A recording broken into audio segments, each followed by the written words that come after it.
আমার কাছে বিদেশে সবচেয়ে বেশি বিরক্তকর তিনটা বিষয় নিয়ে আজকে আলোচনা করব আপনাদের সাথে। তার মধ্যে প্রথমটা হচ্ছে বন্ধুত্বহীন, পরিবারহীন অথবা সঙ্গীহীন, আর দ্বিতীয়টা হচ্ছে অপরিচিত দক্ষিণ এশিয়ার মানুষদের সাথে প্রথমে যে কথা বলাটা শুরু হয় সেটা, আর তৃতীয়টা হচ্ছে আরবদেরকে বাঙালি এবং বাংলাদেশি কনসেপ্টটা বোঝানো, মানে তাদেরকে এটা বোঝানো যে বাংলা ভাষা এবং হিন্দি এবং উর্দু ভাষা সম্পূর্ণ ভিন্ন, বাংলাদেশের ভাষাটা বাংলা। তো যাই হোক, আমরা মূল আলোচনায় শুরু করি। তার মধ্যে আমরা প্রথমটা নিয়ে আলোচনা করি, বন্ধুত্বহীন, সঙ্গীহীন এবং পরিবারহীন। আপনারা যারা বিদেশে আছেন তারা জানেন, বিদেশে আপনার ৩-৬টা কাজ আছে যেগুলো রেগুলার আপনাকে করতে হবে। আপনাকে কর্মস্থলে যেতে হবে, ১, ২ হচ্ছে আপনাকে গড়ে আসতে হবে, ৩ আপনাকে রান্না বান্না করতে হবে, তারপর ঘুমাতে হবে। এই 4টা কাজ। তো এই 4টা কাজ প্রতিনিয়তই আপনাকে করতে হয়। কাজ, ঘুম, রান্না, খাওয়া, ব্যাস এই কাজগুলোই। তো এই কাজগুলো করতে করতে সত্যি বিরক্ত লেগে যায়। না কোথাও ঘুরতে যাওয়া যায়, না কোথাও ছুটি পাওয়া যায়, না কিছুই করা যায়, কিছুই না ভাই। এত বিরক্ত করে একটা সময় কাটে। মানুষ একটা সামাজিক জীব, সেখানে যদি সে বন্ধুত্বহীন থেকে কোনো বন্ধুদের সাথে গল্প করতে পারে না, ঘুরাতে পারে না, বেড়াতে যেতে পারে না, সেখানে তার পরিবার নেই, কিছুই নেই, প্রতিদিন কাজ আর কাজ, আর কাজ থেকে এসে রান্না আর ঘুমানো, এই কাজগুলো করতে করতে মানুষ আসলে বিরক্ত হয়ে যায় বিদেশে।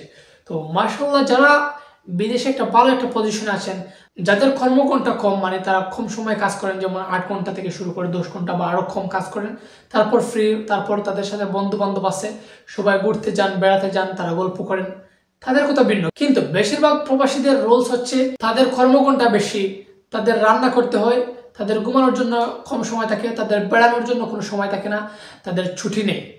এগুলো হচ্ছে প্রবাসীদের নিত্যদিনের গল্প। এগুলা একজন মানুষকে সত্যি মানে বিরক্তির চূড়ান্ত পর্যায়ে নিয়ে যায়।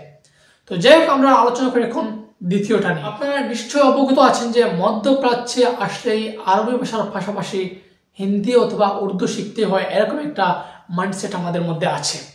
কিন্তু আমি সেটা থেকে সম্পূর্ণ ভিন্ন একটা জগতে বসবাস করতে চাচ্ছি। আমি এই কনসেপ্টের সম্পূর্ণ বিপরীত একটা পথ দিয়ে হাঁটতে শুরু করছি, যার ফলে আমি নানান সময় বিরক্তিকর একটা মুহূর্তের সম্মুখীন হই। আমি একজন বাংলাদেশি, আমার মাতৃভাষা যদিও সিলেটি, কিন্তু আমার রাষ্ট্রভাষা হচ্ছে বাংলা।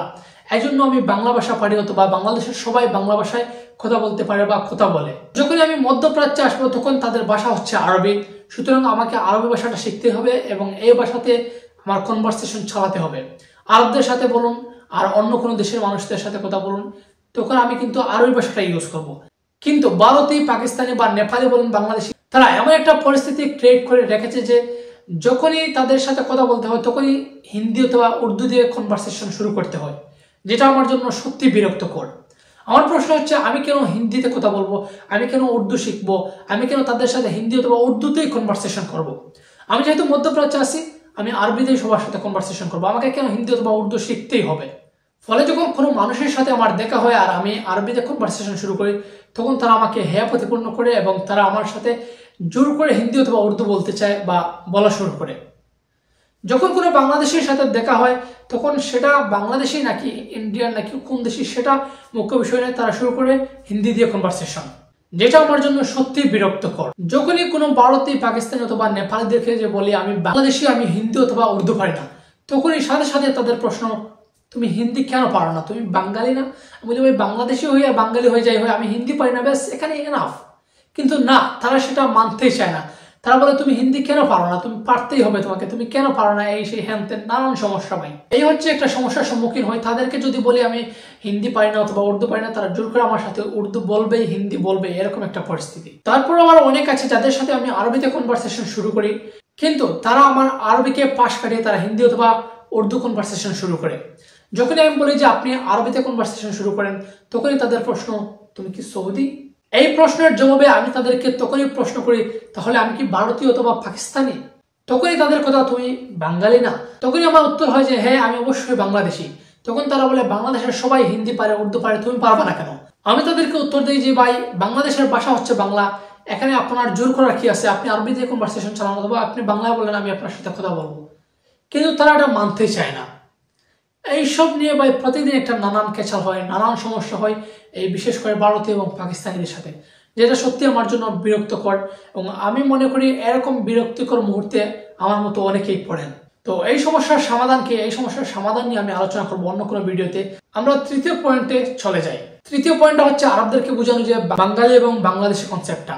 তাদের সাথে যখনই দেখা হয় তারা প্রশ্ন করে তুমি কি বাঙালি, তখন তাদের বাঙালি প্রশ্ন করাটা দিয়ে তারা বাংলাদেশি বোঝায়, কিন্তু তাদেরকে বোঝানোই যায় না যে ভাই বাংলাদেশে মানে বাঙালি নয়, বাঙালি পাকিস্তানেও আছে, বাঙালি ভারতেও আছে, ভারতের বিশাল একটা জনসংখ্যার অংশ হচ্ছে বাঙালি। এজন্য বাঙালি বলতেই আপনি বাংলাদেশি বোঝাতে পারবেন না, আপনি জাতি হিসাবে বাঙালি বলতে পারেন, যেমন আপনি কেনাদেরকে সম্বোধন করেন, কিন্তু তারা এটা মানতে চায় না। সম্প্রতি আমি বিভিন্ন নিউজ চ্যানেলে বা আরবদের তাদের বিভিন্ন ভিডিওতে ইয়েতে আমি দেখেছি তারা বাঙালির বদলে বাংলাদেশিটা ইউজ করে, কিন্তু এটা অনেক সাধারণ আরবরা বুঝতেই চায় না। তারপর আবার অনেক আরবরা হিন্দি অথবা উর্দু 2-4টা শব্দ শিখে বাংলাদেশিদের সাথে এটা আলোচনা করা শুরু করে দেয়।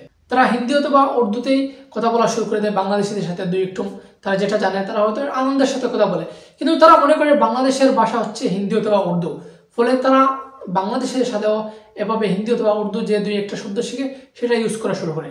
যখনই আমি বা আমরা তাদেরকে বলি যে এটা হচ্ছে হিন্দি, এটা আমি হচ্ছে বাংলাদেশি, আমার সাথে আপনি বাংলা 2-একটা কনভারসেশন চালাতে পারেন, তখনই তারা বলে তুমি বাঙালি না। এই হচ্ছে আরেকটা বিরক্তিকর মুহূর্ত আমার জন্য বা আমাদের জন্য, আমার মতো যারা আছে। তো যাই হোক, আজকে আমরা যে 3টা বিরক্তিকর বিষয় নিয়ে আলোচনা করছি তার মধ্যে 2টো বিরক্তিকর বিষয় আমরা আমাদের নিজেদের জন্য বিরক্তিকর করে তুলেছি, আর একটা প্রাকৃতিকভাবে আমাদের জন্য বিরক্তিকর হয়ে উঠেছে। তো শেষের 2টা বিরক্তিকর বিষয় আমরা এড়িয়ে যেতে পারি বা এগুলোর সমাধান করতে পারি। যদি আমরা শেষের 2টো সমস্যার সমাধান করতে চাই তাহলে আমাদেরকে প্রতিক্রিয়া দেখাতেই হবে। তো যাই হোক, আজকের মতো এখানেই, আল্লাহ হাফিজ।